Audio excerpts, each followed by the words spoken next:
Combinación Clave presenta El Mostrador en la Clave.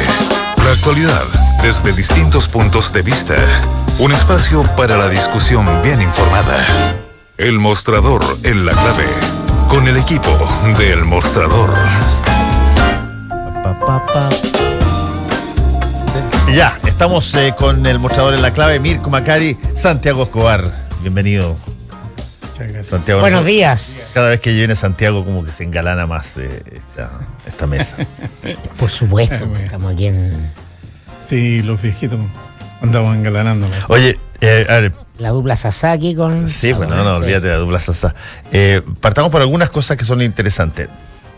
Tuvo que sacar una segunda entrevista el fiscal Abbott, Jorge Abbott, donde ahora ya pide derechamente para que le crean de que no está intentando establecer ciudadanos de primera y segunda clase, ya pide derechamente que se le elimine el fuero a los parlamentarios. Pero igual insiste en esta lógica de que si los fiscales investigan al poder parlamentario van a afectar los quórums y eso podría ir contra el mandato popular que los puso ahí.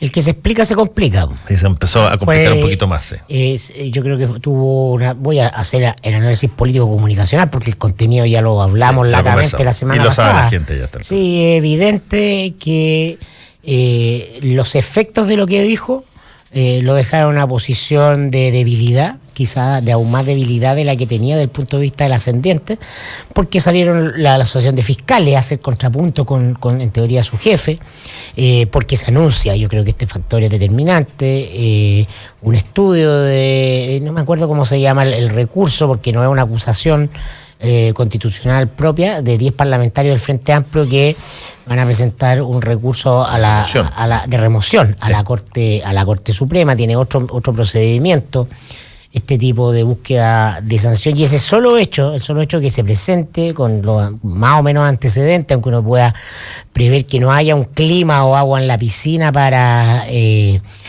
efectivamente sea removido por la Suprema, ya lo va a dejar en una suerte de interdicción política de aquí para adelante, queda timbrado, queda muy muy complicado, y justamente en la entrevista confirma, ¿no?, que tiene que salir a tirar un dulce para el otro lado.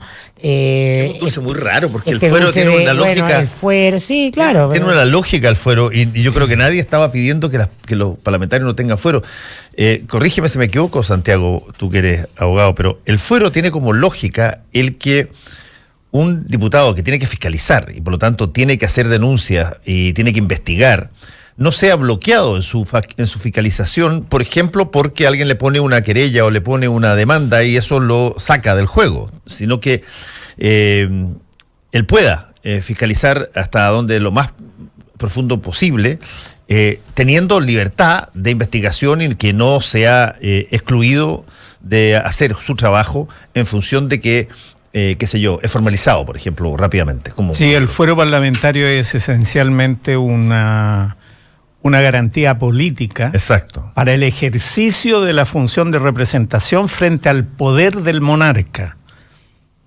¿Ya? O sea, en el ejercicio de la función de representación quede exento de responsabilidad penal, etcétera, y de los procedimientos que llevan a la responsabilidad penal en todo lo que expresa desde el punto de vista de la representación política. Es una institución netamente política y por lo tanto no opera o no debiera operar, y esa es la discusión actual, ¿no es cierto?, frente a la igualdad ante la ley en la investigación de delitos que tienen que ver no solamente rozan o tocan el corazón del ejercicio político de representación, como por ejemplo el cohecho, ¿no?, sino fundamentalmente que no se entorpezca mediante trampas procedimentales. Claro. Manden a cualquier persona ahí, contraten a alguien para que le ponga una querella. Para que le ponga una querella, exactamente. Claro. Que se busque entorpecer el ejercicio de la representación de esa manera. Para eso hay que dificultar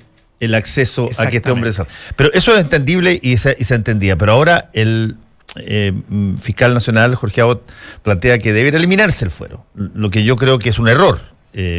Porque efectivamente en un país tramposo como es el chileno, bastaría mandar qué sé yo, a alguien a colocar querellas para que la persona que te está investigando esté inhabilitado para seguir adelante con su trabajo. Claro, como bien dice, el Chaco fue una institución pensada hace 3 siglos en otro contexto de social y de relaciones de poder, es decir, debutaba esta idea del Parlamento como depositario de la soberanía para experimentar la monarquía constitucional, cómo mantenemos al rey pero contrapesamos el poder absoluto de los reyes de la Edad Media con una institución. Entonces, en esa lógica de contrapeso naciente, entendible. Ahora, habría que pensar cuál es la lógica de poder hoy día. ¿Dónde está radicado el poder hoy día? ¿Está en un monarca? No.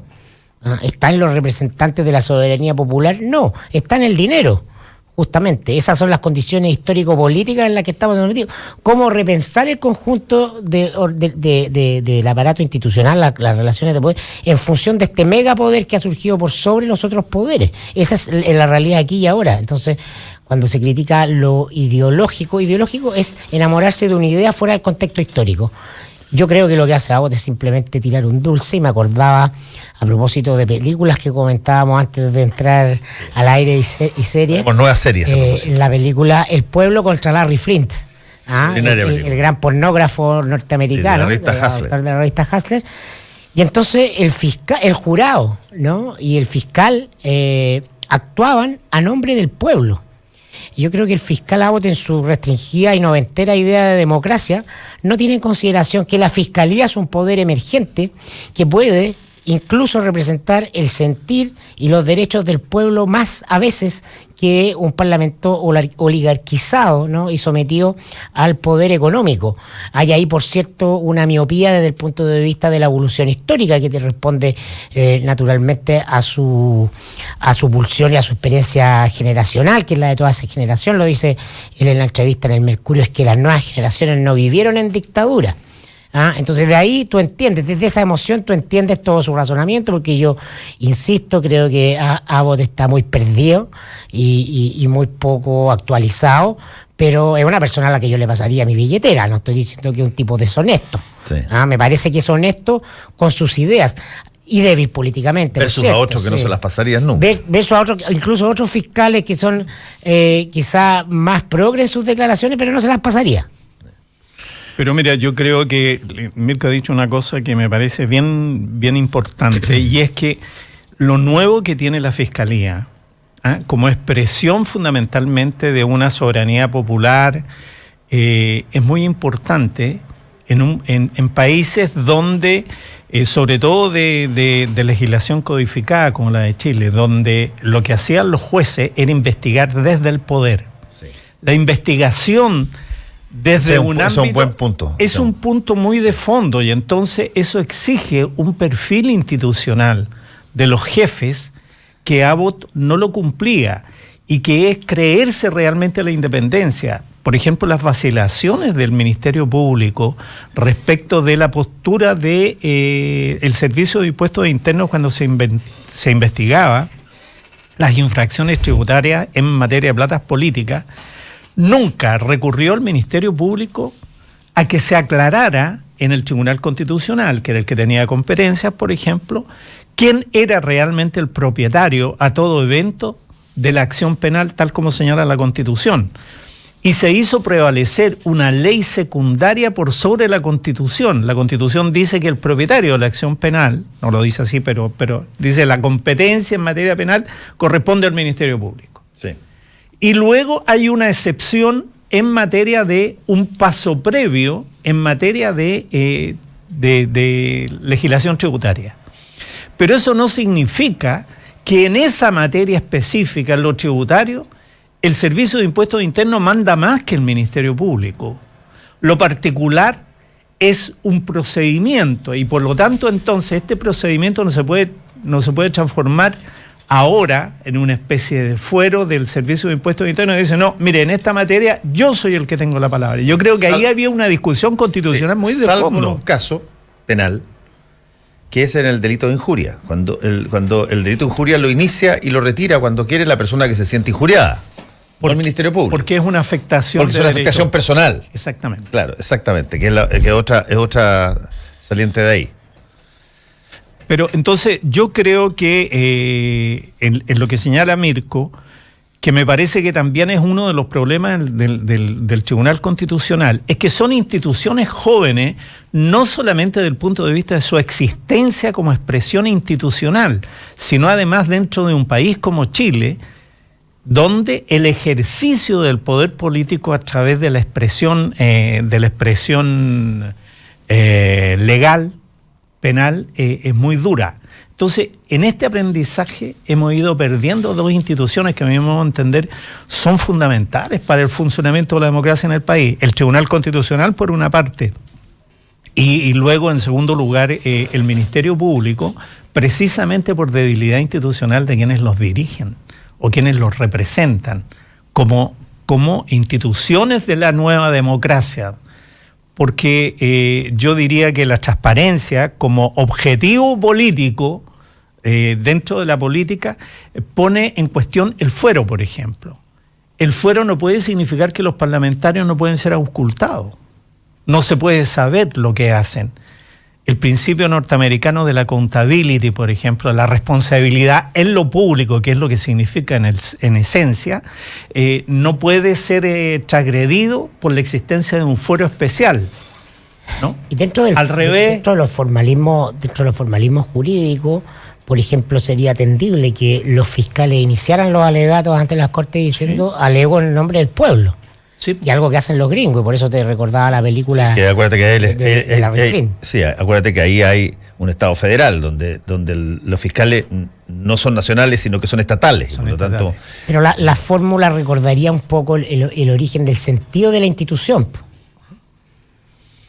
Representar al colectivo en la persecución de un delito. Mira, yo creo que hay harto que aprender en esta materia. Incluso tú que tienes una experiencia, Fernando, grande en Estados Unidos, conoces bien, sabes que la comparecencia en la Corte Suprema norteamericana, por ejemplo, es una comparecencia muy sin expresión formal. Es selectiva, totalmente. Es totalmente selectiva. Totalmente selectiva. Y luego la expresión es muy, muy estrecha. O sea, tú vas a lo concreto, no hay esta pomposidad, ¿no es cierto? Este verticalismo que existe en la justicia codificada. O sea, claro, para ponerlo en términos fáciles, aquí si tú elevas algo a la Corte Suprema te ve el caso siempre. Si es que llega a la Corte Suprema, porque en la última instancia, la Corte Suprema en Estados Unidos escoge lo que ve. Escoge lo que ve, exactamente. Escoge lo que ve porque aquellas cosas que van a ser una dilapidación de recursos y que no tiene un sentido que ellos consideran interesante considerar en materia de fallo o sentencia por la importancia cultural que tiene o política que tiene, no lo toman. Y toman, de hecho, muy pocos casos en la Corte Suprema. Y nadie duda que esa discrecionalidad se ejerce a partir, ¿no es cierto?, de una convicción doctrinaria, ética y jurídica, y que además tiene una selectividad política, porque los tipos son prácticamente elegidos políticamente, ¿no? Los jueces. Sin embargo, nadie duda de ese control, o por lo menos está en un sitial. Al revés del Tribunal Constitucional, por ponerlo así. Así es.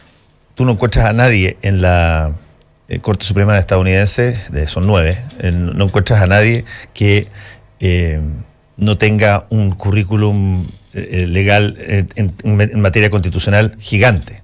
Acá creo que son 2. De los 10 que son del Tribunal Constitucional, creo que son 2 o 3 que tienen experiencia en constitucionalismo o en derecho constitucional como profesores. Sí, claro. Hay que esperar, pero yo encuentro muy interesante que se llegara a verificar esta opción de que levantan los parlamentarios del Frente Amplio de pedir la remoción de Abbott, básicamente por el tipo de argumentación que se podría dar ahí y el tipo de debate público, independiente del resultado.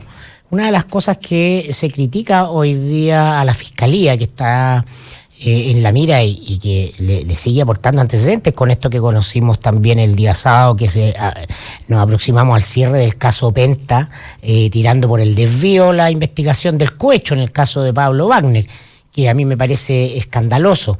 La Fiscalía está organizada no solo bajo la lógica del cuidado de la democracia, que ya nos ha explicado diligentemente el señor fiscal nacional, sino que también bajo la lógica del resultado de corto plazo, es decir, el no pedir algo que después pueda ser desestimado por el tribunal.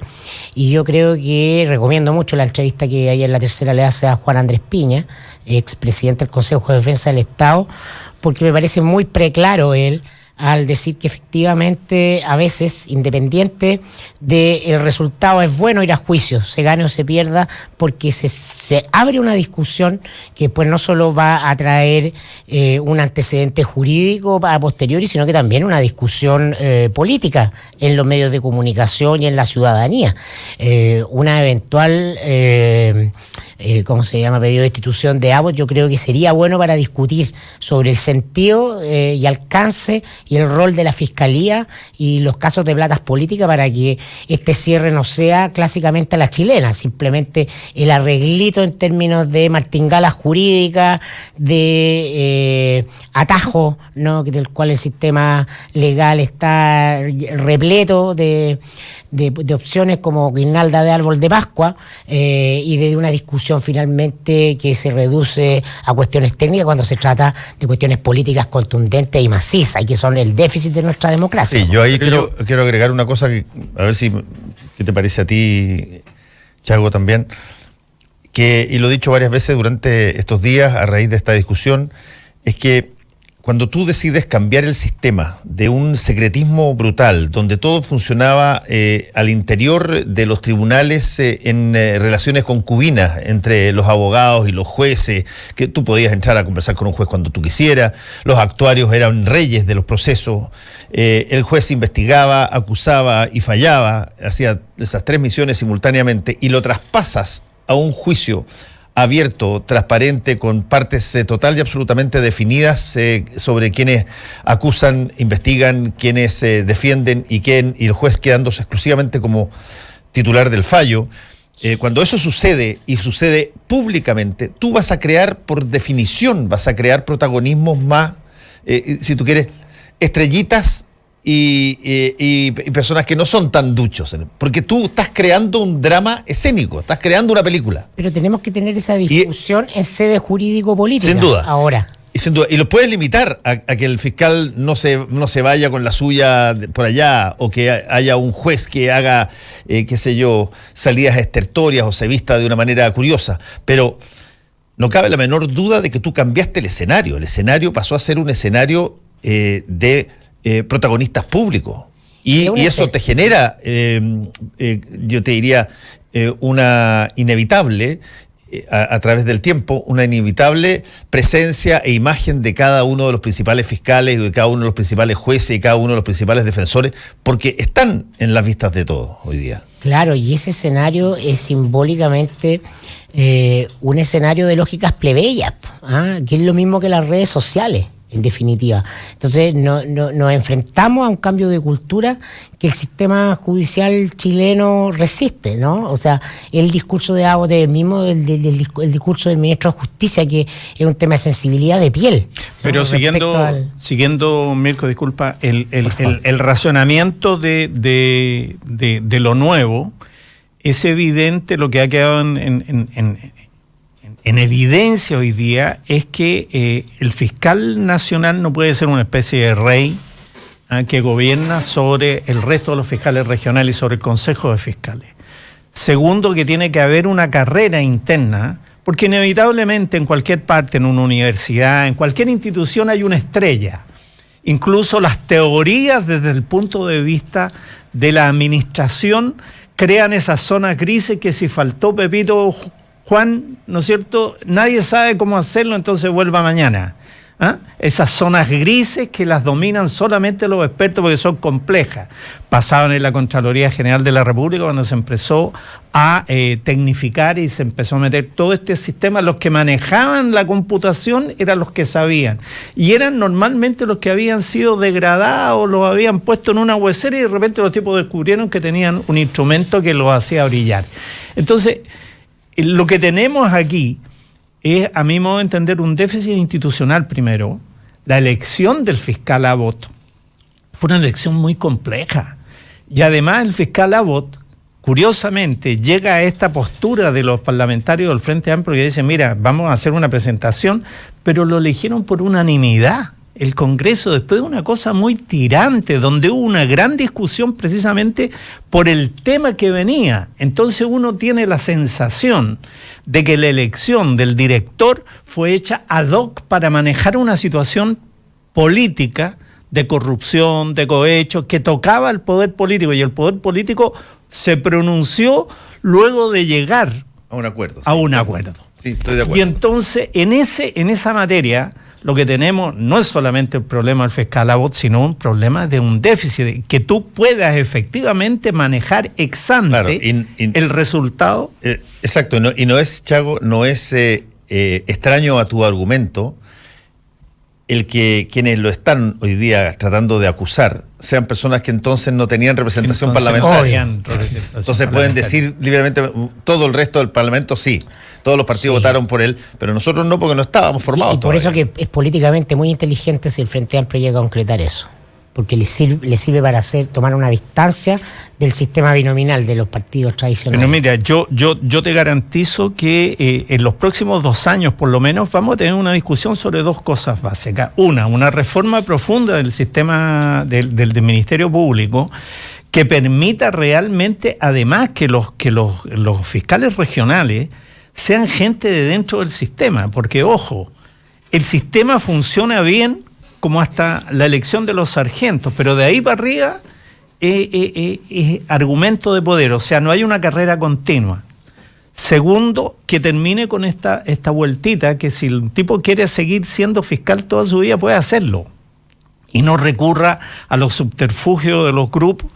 Y tercero, que va a haber una discusión sobre un Consejo Nacional de la Magistratura en el país, porque no es posible que tengamos una magistratura del siglo XIX, ¿no es cierto?, y una Corte Suprema preocupándose de la construcción de los edificios, ¿no es cierto?, maneja una corporación de asistencia judicial, maneja un presupuesto enorme que nadie fiscaliza, y además resolviendo todos y cada uno de los casos, ¿no es cierto?, con un procedimiento que no corresponde. Yo diría que hay una tensión ahí en la justicia que es bien importante y que está eclosionando. O sea, está... Pero ese deterioro es general de todas las instituciones, todo el sistema de administración de justicia, carabineros, fiscalía, Sí. tribunales, ándate al poder legislativo, el Congreso. Bueno, ¿qué pasa? Pero Cuando la justicia empieza a fallar, tú de empezás declive a... institucional completo. Pero mira, cuando te pueden acusar, cuando el poder político puede perseguirte por tus impuestos, discrecionalmente, y luego el arreglo de los problemas judiciales, ¿no es cierto?, tiene una zona gris, donde también hay un proceso que no está sumamente claro, que no está... O sea, tú tienes que... Tu vida, tu contrato con el Estado está tambaleando. Y entonces se vuelve a reponer el tema, bueno, necesitamos una nueva constitución, si la constitución no es una ley, es un contrato entre el poder político y la ciudadanía, entre las libertades y el poder político. Y este poder político está actuando al margen del control. Es lo que se llama, o lo llamó Rousseau, un pacto social. Un pacto social. Si es verdad, es eso. Y rehacer el pacto social. Yo, por ejemplo, lo he dicho varias veces, lo dije en Tolerancia Cero, coincidí con eso, incluso con mi tocayo Fernando Villegas, de que hace ya bastante tiempo que se necesita volver a revisar el pacto social, digamos. Hay que hacerlo de una manera distinta porque han cambiado las cosas, han cambiado los procedimientos, las instituciones necesitan ajustarse y hay que restablecer lo que tú llamaste este contrato entre la ciudadanía y el poder político para una serie de derechos y una serie de libertades que hoy día, por ejemplo, entre las que tienen que ver y que van a ser golpeadas es esta que estamos conversando. Cuando tú ves que de pronto entra una seguidilla de situaciones curiosas donde lo que estaba avanzado en materia de cohecho deja de ser penado. Lo que estaba avanzado en materia de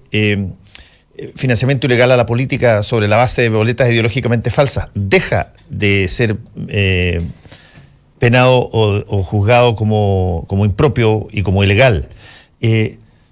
La visión que recibe la persona en la casa es que esto es, pero... O sea, Dominga, lo que sabemos de Dominga, Fernando, este fin de semana, es la confirmación de la tesis de Peña, lo que el dinero sí puede comprar. Si tú compras parlamentarios, te compras un partido para promover tu ideología y generar condiciones institucionales favorables a tu business, ¿no? Te puedes comprar también un fallo judicial. Es decir, hay dos tipos de justicia, si tienes recursos y si no tienes. Eso es evidente en el caso de Délano, de Lavín y de Pablo Wagner.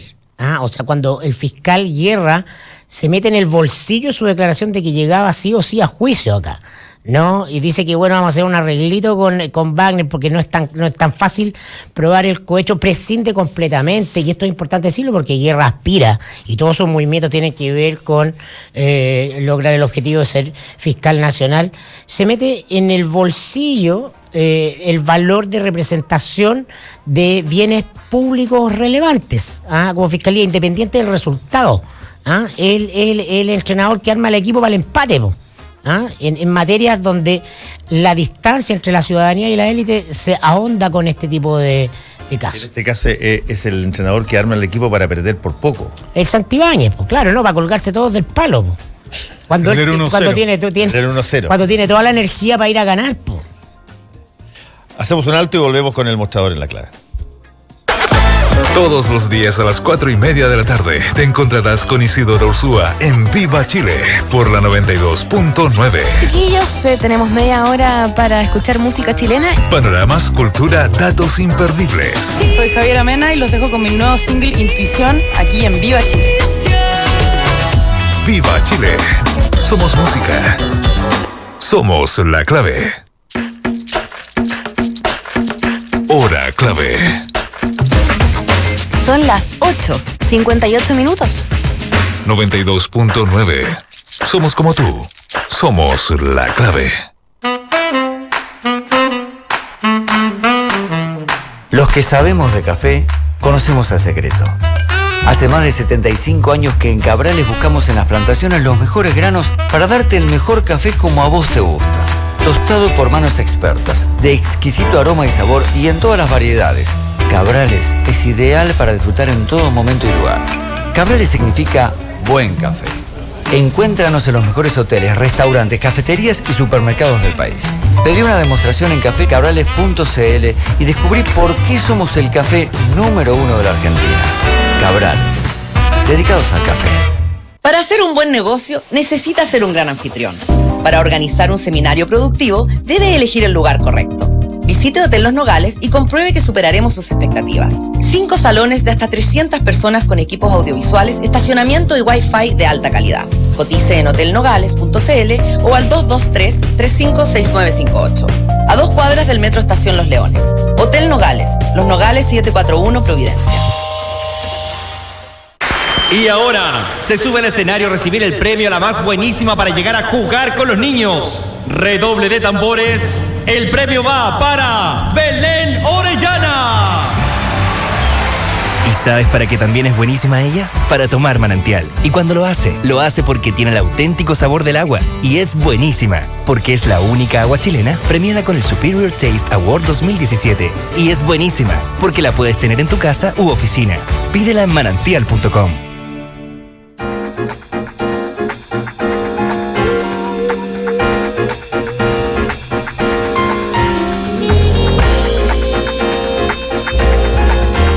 Estamos de vuelta con el mostrador en la clave. Estamos con Santiago Escobar y con Mirko Macari. Tú querías tocar el tema de Abreu. El tema de la semana, del fin de semana, sin duda. Sí, además tiene todos los ingredientes para hacer un tema. Yo que no he trabajado nunca en la industria de la tele, entonces, pero escuchando cosas uno sabe que es particularmente sensible al tema del abuso, el acoso, etcétera. Entonces la pregunta era ¿hasta cuándo esperábamos para que saliera nuestro Harvey Weinstein? Y salió. Y de aquí se abre una compuerta, eso es lo interesante, más allá del caso mismo, se abre una compuerta que va a tener, yo creo, la industria de la televisión zamarreada por otro lado, porque ya está zamarreada por el tema de las lucas, ¿no? De los costos, de la publicidad, etcétera, y ahora viene este otro tema de zamarreo. Sí, y lo interesante, sí, es que esto es una cosa que está pasando en todas partes del mundo hoy día, y está pasando no porque uno quiera, o yo me imagino las personas que están denunciando quieran mencionar lo que pasó en sus situaciones personales respecto de alguien. No es que estén detrás de la casa de alguien, es que, como ha pasado otras veces, llegó una época en que revelar situaciones que están fuera de lo regular, y más aún, que son delitos, aunque haya pasado mucho tiempo, no limita esto exclusivamente con los testimonios de personas abusadas sexualmente por personas del clero cuando tienen 30 o 40 años, que uno podía ya entender que eso era estándar. Pasaba en todos los países y se ha producido una ola de sinceramiento sobre cosas que pasaron hace 10 o 15 años. Cuando estas cosas son relativamente frecuentes, como aparentemente son, era cosa de tiempo cuando salieran, porque hay instancias donde probablemente se facilitan muchas de estas situaciones. Y quizás, yo te digo, yo he trabajado en la tele muchos años, no he trabajado en el área de teleseries o ese tipo de o tratamientos más bien humorísticos o de producción, más bien lo he hecho casi todo desde prensa. Pero los rumores en términos de situaciones que pasan al interior de los canales siempre han estado, siempre han ocurrido, y lo que faltaba era alguien que levantara el dedo y dijera: a mí me pasó. Bueno, claro, o sea, el secreto a voces, todo esto, las famosas carrera vaginal en el caso de muchas conductoras, actrices y todo, y muchas veces con mujeres no sabiendo si consienten efectivamente de lo más íntimo de sí, o simplemente están en la lógica de la transacción sexual a cambio de ascender. Y entonces hay toda una zona gris ahí que va a salir ahora, que vamos a tener que conversar, y es un mal momento para la tele para que salga este frente, por eso lo hace más interesante. Sí, yo tengo la impresión particularmente estos Canal 13, por ejemplo, yo veía las redes, la iniciativa para que dejen de ver Soltera otra vez, por ejemplo, que es la última teleserie en cuestión de Elba Labreu, que súper cuestionada más allá de la razón o no, Paz Bascuñán, por lo que dice el artículo, que es la actriz protagonista de la teleserie, por lo que dice el artículo, que no habría sido, habría operado, ¿no? A favor de Abreu, llamando a una de las personas que iba a denunciar para el reportaje. Yo no tengo ningún antecedente ni me interesa emitir un juicio categórico al respecto, simplemente digo que la cosa se empieza a enredar. Se enreda detrás de la pantalla y se puede enredar en la pantalla. Yo tengo la impresión de que si es que se abre esto, si que existen más cosas como esta, no van a ser muchas. Yo no creo que sean muchas, porque si fueran muchas, tú tendrías mucho más comidillo dentro y te habrían advertido mucho más dentro muchas de estas cosas que pasaron.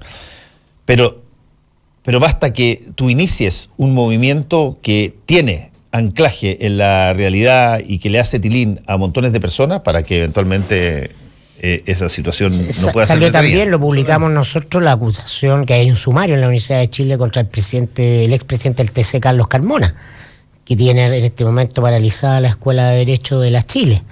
Entonces, por una acusación, un sumario por abuso o acoso, no recuerdo bien, de una de las ayudantes de Carmona. Entonces, que viendo, la nota era que viendo todo el tema de material, de análisis para justamente la discusión sobre el aborto en 3 causales, esta ayudante se habría quedado dormida en la oficina de Carmona y habría despertado con él tocándole el pelo.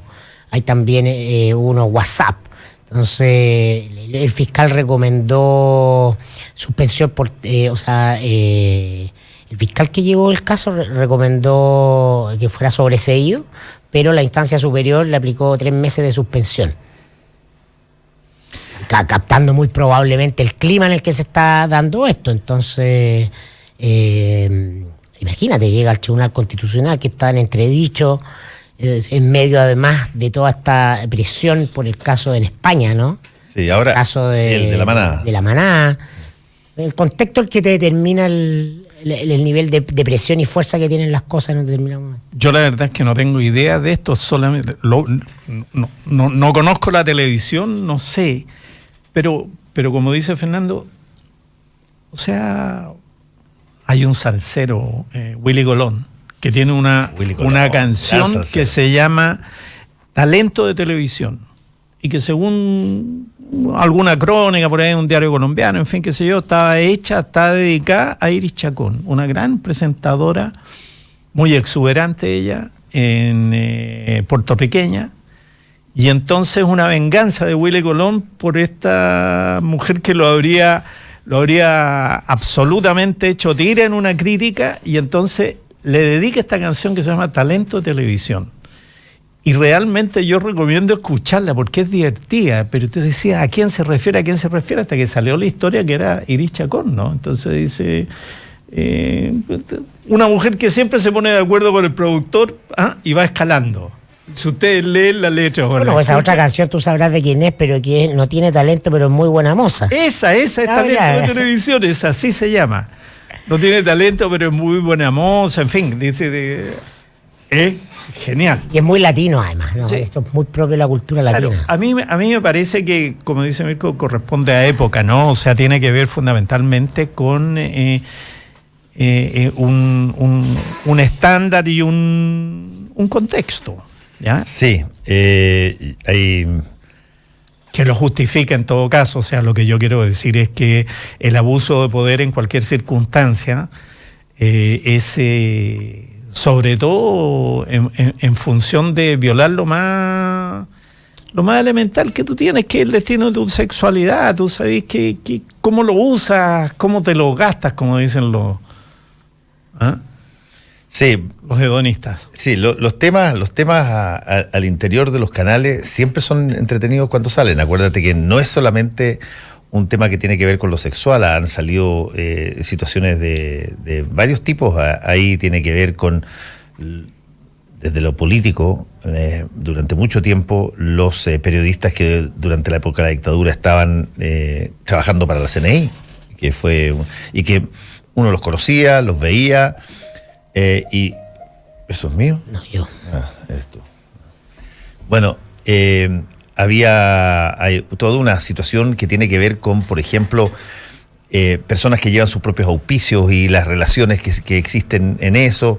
Es una cocina, la televisión, que es bien interesante porque se conoce poco de ella, creo yo, de cómo se construye, en gran medida porque los críticos de televisión en Chile, que hay algunos bastante buenos, consideran que hacer crítica de televisión es mirar la pantalla y interpretar o hacer un análisis de lo que se ve.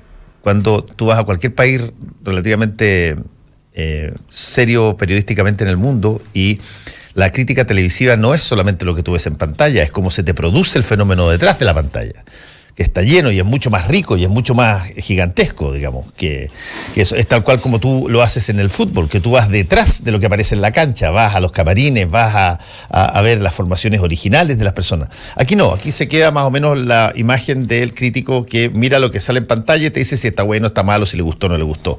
Pero detrás de eso hay una puesta en escena que tiene de todo, ¿cachai? Tiene personas talentosas, tiene personas no talentosas, tiene personas que le pegan el palo al gato y tienes algunas que son puros desastres, tienes envidia, celo. Es bien interesante verlo también desde ese punto de vista, porque muchas de esas cosas se traducen en pantalla. Y lo que estamos viendo es una cosa tras bambalina ahora. El making of. Es el making of, claro. Es el making of.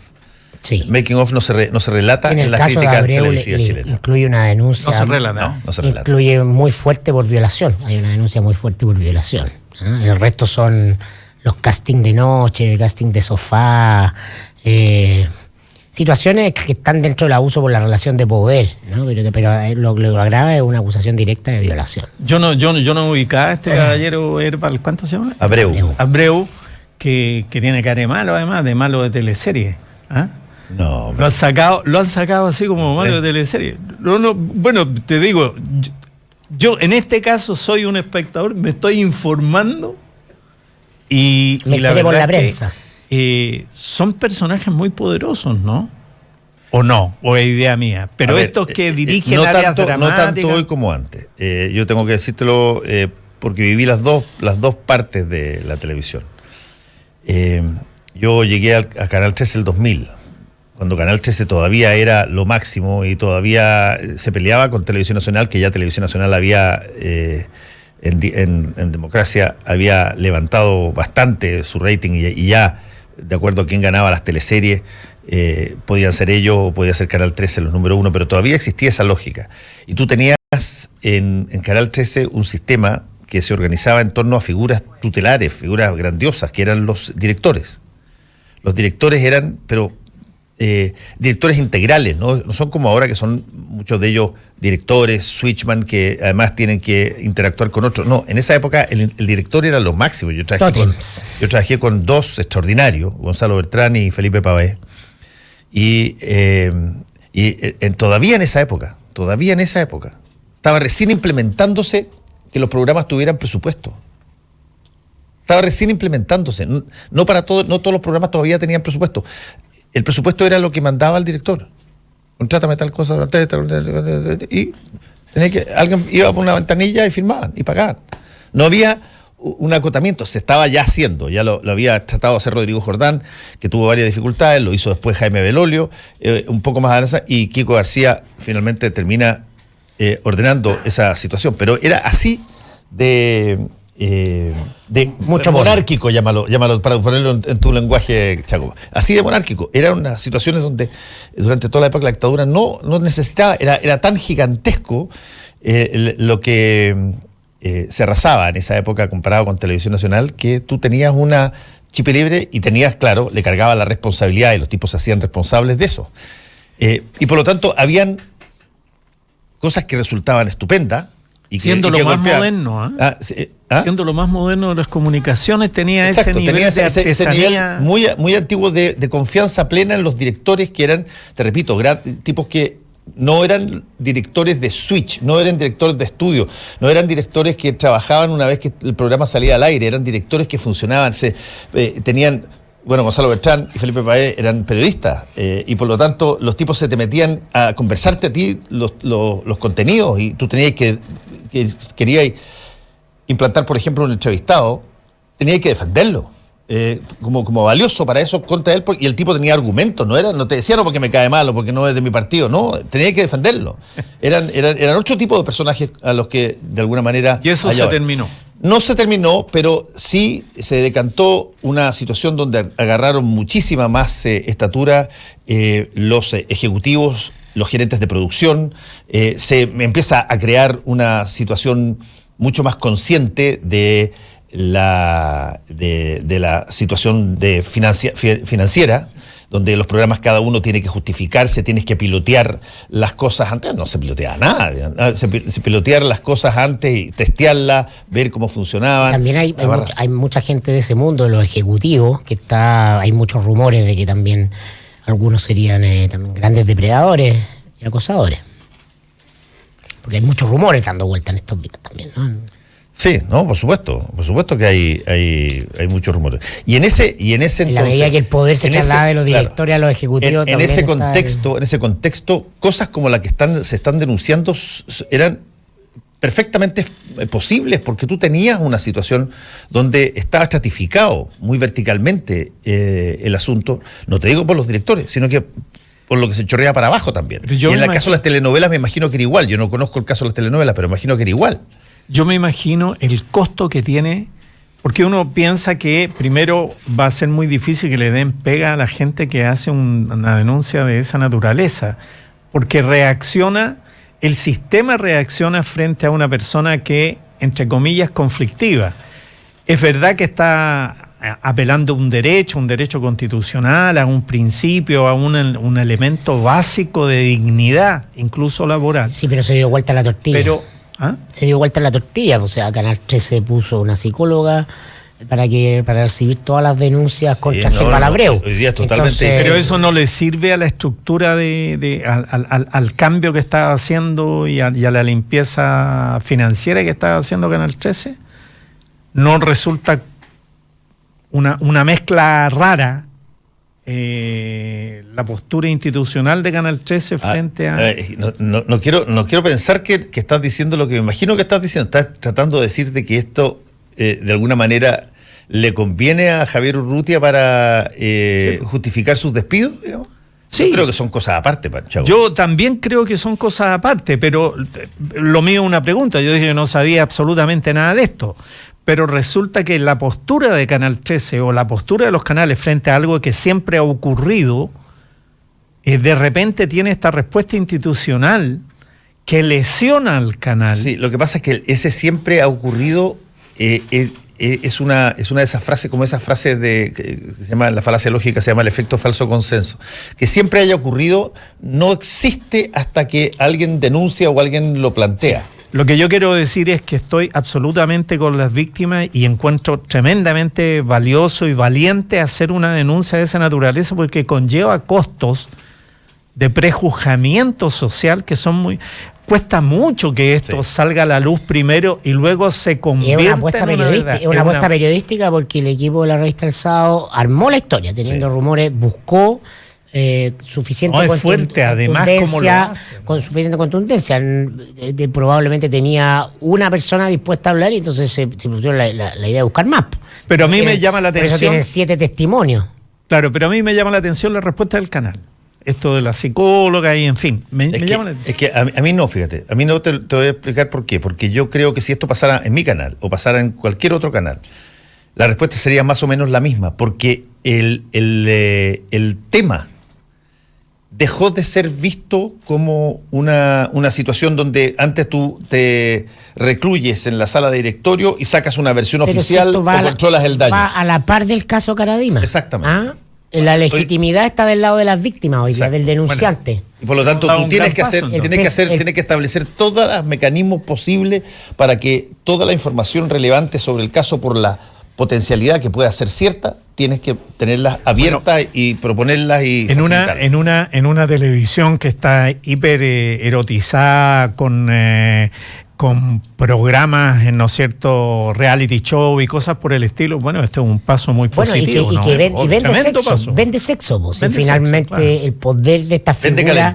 Vende calentura. Claro, el poder de esta figura tiene que ver con un ejército de chicas lindas en paños menores que dan vuelta con las ganas de aparecer en pantalla. Y chicos ahora, claro. Oye, ¿y el Consejo Nacional de Televisión cómo se va a meter en esta cosa? Porque algo deberá decir, ¿no es cierto? Yo no sé si que el Consejo Nacional de Televisión puede intervenir sin que haya una denuncia o algo así. Eventualmente va a intervenir el CERNAM, según lo dijo la ministra. Necesita...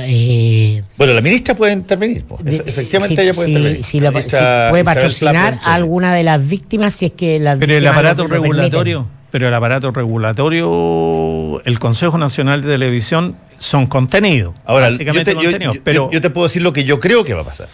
Mira, una vez que sale el reportaje del sábado, que como tú muy bien dices, lo hace la revista El Sábado, que dicho sea paso, es la misma revista que saca el reportaje sobre Patricio Ale. O sea, nosotros sacamos primero la nota de Ale y después... Hacen un reportaje con las hijastras y todo lo demás. Pero lo que yo creo que va a pasar, porque las personas que testimonian ahí, lo testimonian con nombre y apellido. Y por lo tanto, esas personas también, su vida, por el corto plazo que dure esta situación, les va a cambiar y les va a afectar. Y por lo tanto, lo que yo creo que tú vas a ver es que vas a ver que va a haber gente, ya sea desde el ámbito del Estado, que puede ser el CERNAM, desde el ámbito de las fundaciones, civiles que se dedican al tema, que van a acoger estas denuncias y van a acoger a las personas que los denuncian, que es la forma que tú amparas. Y hoy día, cuando los de Caradima salieron con su denuncia, no tenían a nadie, no existían las fundaciones para la confianza, no existían estas cosas que los protegieran, y los tipos salieron solos y le sacaron la cresta durante un tiempo y los acusaron de cualquier cosa. Hoy día tú tienes organización civil que respalda, verifica y respalda y promueve y protege a los denunciantes. Y yo creo que esa es la segunda deriva que empieza a salir ahora. Oye, yo quería comentar brevemente, porque nos queda poco tiempo, el epílogo del caso Polo Piñera. ¿Por qué? Porque me parece relevante, porque el día domingo, ayer, sale el presidente en una entrevista en el Mercurio, muy probablemente hecha el jueves o viernes y mandada a imprimir el día viernes, sin la resolución final, que fue el sábado. Entonces el presidente se queda en la parte en que él pide suspender el nombramiento mientras la Contraloría investigue, y aparece el presidente entonces reafirmando toda su tesis respecto a la conveniencia e idoneidad para el cargo que tiene su hermano. Y creo que es interesante, porque la pregunta política es qué pasó entre que el presidente da la entrevista y el sábado. Y muy probablemente lo que pasó es que el presidente tuvo acceso a encuestas como la Academ, que se publica hoy, ¿no?, que tiene dado más del 56% de rechazo al nombramiento de Polo Piñera, y ya te muestra un Piñera que es el Piñera siempre, ultra sensible a las encuestas, y entonces vamos a entrar muy probablemente a la democracia de las encuestas, o al gobierno, más bien dicho, vía las encuestas. Recordemos que la semana pasada, el nombramiento de Polo Piñera genera una serie de reacciones, no solo en la oposición, sino que dentro del propio oficialismo. El lunes manda a la vocera a hacer el ridículo para decir, a ver, esta conversación se acabó, una decisión del presidente y punto, cesarismo presidencial. El martes, la oposición, el Partido Socialista, va a la Contraloría. El miércoles el presidente inicia su gira, y antes de iniciarla, como está imposibilitado de ir con el embajador a Argentina, dice, voy a suspender hasta que el Contralor decida. Entonces mandan, entre tanto operan en La Moneda para mandar a un grupo de diputados que hacen el loco, Luciano Cruzcoque y otro de la UDI y RN, a impugnar a la Contraloría, al abogado opositor que presentó el recurso ante la Contraloría porque había estado en las Express, entonces que invocan una norma de que un exfuncionario público durante un tiempo no puede ir contra el fisco, etcétera. Es decir, siguen operando con toda la voluntad de mantener el nombramiento, esperando el visto bueno de la Contraloría. Eso te marca un empecinamiento, ¿no?, del presidente. Quiere ir con todo porque se obsesionó con el asunto, y entonces tan es así que el día viernes da la entrevista, ¿no?, reafirmando en esa posición, y el sábado cambia, que es lo único que puede hacer cambiar de opinión a Sebastián Piñera, la encuesta, no la opinión de sus asesores, de su canciller, la encuesta. Mira, sí, yo no tengo mucho que decir respecto de la cronología que tú hiciste. Lo único que creo es que a mí hay dos cosas que me imagino están fuera de todo margen de duda. Uno, que cuando el presidente nominó a Pablo Piñera como embajador en Argentina, tiene que haber sabido lo que se venía. Y lo nominó igual.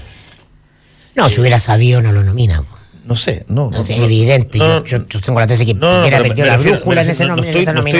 No estoy diciendo lo que pasó al final, me estoy diciendo que iba a haber una discusión en términos de la relación familiar. Una resistencia. Lógico, en términos de la relación familiar. Y que eso él creía que lo podía Podía doblarle la mano, podía imponerlo. No, claro, sí. Yo lo encuentro incluso más político. Yo creo, no tengo ningún argumento para esto, pero que confiaba que las figuras propias del sistema antiguo de la concertación, como lo hicieron, casi estaban todos, para salvar el nombre. Exacto. Claro. Todos ellos, cuando se les preguntara, ministros de Relaciones Exteriores, Soledad Alvear, José Miguel Insulza, Alejandro Foxley, todo el partido dijeran tienen las competencias suficientes del caso, y que para la gente le bastara escuchar la frase tienen las competencias suficientes para el cargo, para olvidar, y pasaba. Bueno, y no previó que eso no iba a bastar. Y entonces ahí se le dio vuelta el... En el caso de un político, particularmente el presidente, eso es estar desconectado de la realidad, porque cuando no captas, sobre todo porque el hecho de Polo Piñera, que ya se cerró, con un costo para el gobierno, le causó un daño en el siguiente sentido. El gobierno partió con partida de caballo inglés, y empezó de repente a tropezar un poco, a disminuir velocidad, y ¿cómo se llama?, episodio lo hace perder control de la agenda. y entonces es decisivo porque es de responsabilidad exclusiva del presidente, no es de un ministro, no es de un funcionario, no es de un gafe entre los presidentes de partido y no sé quién, no. Es exclusivamente de él. Es él el que le infringe el mayor costo comunicacional y político, que es la principal variable que la moneda ha definido como variable de poder y de construcción de poder, que es esa, y esa se lo infringe el propio presidente. Y eso es interesante, porque es sintomático de que ese Piñera que habíamos visto contenido por su equipo, sometido al guión, se sale cuando siente confianza, la confianza de ir ganando. Finalmente eso es. Ahora, porque todos los analistas vimos que el primer mes el gobierno iba 6-0. Bueno, yo pienso... Es un tipo mal pensado, yo creo que por viejo. Es un tipo mal pensado, porque yo de verdad creo que hay algo en lo que el presidente Piñera no se pierde, es en la atención a la coyuntura. Él es un empresario de riesgo, de inversiones, de comprar y vender. Y por lo tanto tiene un análisis bastante profundo de lo que es la coyuntura, de lo que son los signos, las señales, etcétera. Y la apuesta fue una apuesta fuerte. Que no es por el nombramiento solamente de su hermano, sino es una señal también a una relación cercana de negocio. Argentina está pasando por un momento muy interesante desde el punto de vista de la apertura de negocio. Y yo creo de verdad que eso no es desapercibido para nadie, como no lo fue Perú en su momento. Tampoco creo que Argentina pase desapercibido los negocios chilenos. Él le pidió a los argentinos que invirtieran acá, hay una fuerte inversión de Chile en Argentina, pero hay una apertura, hay un revival de inversiones y de consolidación. Y yo creo de verdad que el presidente, por más que sea un hombre con mucha vocación cívica, él también sigue teniendo una gran vocación por los negocios y no pasó desapercibido para él que iba a tener. Para eso no necesita tener a su hermano de embajador. Es una apuesta, es un símbolo. No lo necesita, pero necesita el globo de sonda, porque salió todo, hurgamos todo.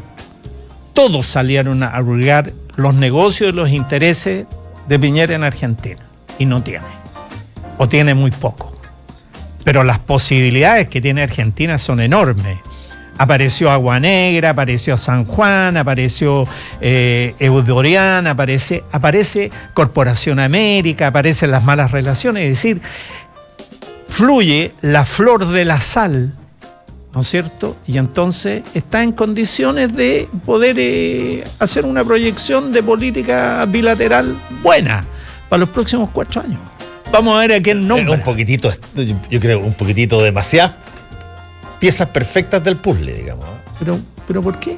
Porque yo creo... Porque tú necesitas buena información que pase primero por tu mesa de desayuno antes que por el escritorio burocrático.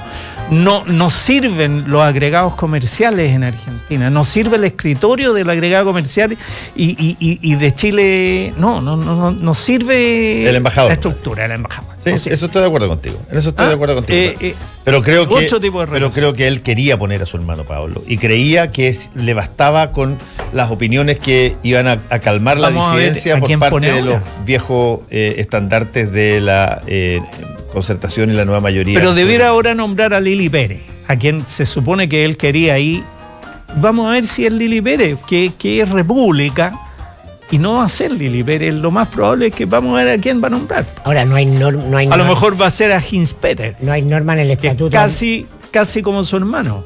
Pero si ese sí que no tiene venía nombramiento, le ofrecieron a Estados Unidos a pero fue ministro del Interior, ¿por qué no? Pero por favor, ¿y qué te dice a ti que un ministro del Interior puede ser un buen diplomático? Pero es que esa es otra cosa que yo no puedo entender. Pero leyeron la prensa y le ofrecieron a Estados Unidos. Lo que estamos discutiendo es si lo que tú necesitas es realmente un buen diplomático ahí, en Argentina. Ya, paso. Gracias a Chaco Escobar y también a Mirko Macari, que les vaya muy bien. Bueno, se nos quedó Dominga. Se nos quedó Dominga. Sí, pero va a haber tiempo. El prejuzgamiento de la ministra. Mañana viene. Mañana. Pero la ministra ya prejuzgó. Pero ven mañana. Dijo que sea legal. Mañana el 1 de mayo. Pasado mañana ven, po. Que te traigan aquí. Y hablamos de Dominga. Actualidad con ojo crítico, información desde distintos puntos de vista y discusión bien informada. Fue El Mostrador en la Clave, con el equipo de El Mostrador y Combinación Clave.